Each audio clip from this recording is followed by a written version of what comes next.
In terms of females, was this not as popular in, say, the 90s?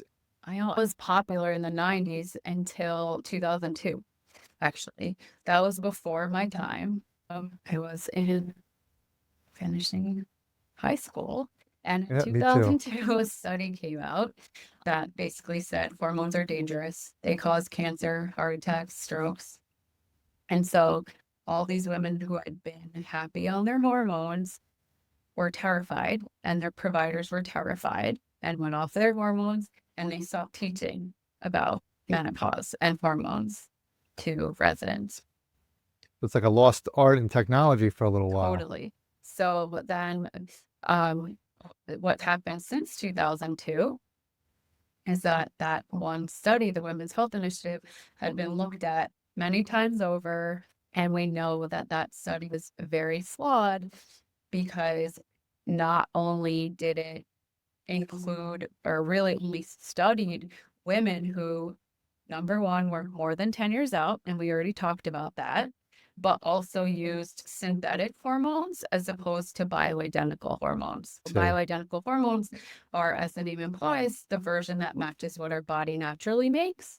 And synthetic are just completely different molecules. And so they cause different effects. They can cause inflammation, they can cause disease, they can cause side effects. And so, Yeah, very important differentiation right exactly. there. So, no wonder we got the results we got. And so, everyone was scared off. And now, all these studies have shown those flaws and shown how safe and protective bioidentical hormones are, especially when you start them within 10 years of menopause or even earlier. I mean, some people, myself included, use some of them in perimenopause. And so now there's this whole resurgence and interest in perimenopause and menopause.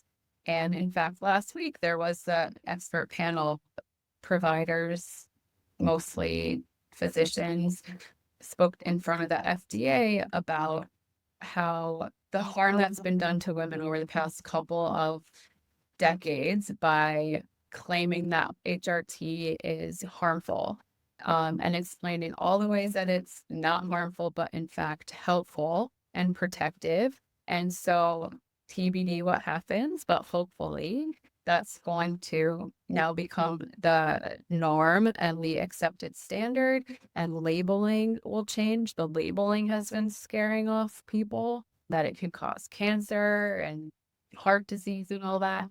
And so that's currently happening right now.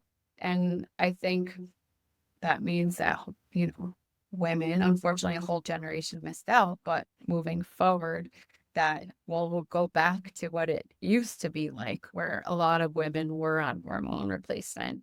And a lot more female physicians in the field. It seems more appropriate when it comes to women's health that there's more women taking care of women, because we know, for example, I work in the ER. We know we miss a lot of heart attacks with females because their symptoms aren't as like male, heart attacks, and that we're commonly more familiar with. And so I think across the board, women are just they get screwed over with that lack of understanding to what they're going through. You had said on your site that one of the reasons for your going into this field is that you found that you felt like many women were feeling rushed at OBGYN, overlooked, and often having their concerns dismissed. I know just from firsthand hearing female loved ones in my family, feeling dismissed. That's exactly what they felt.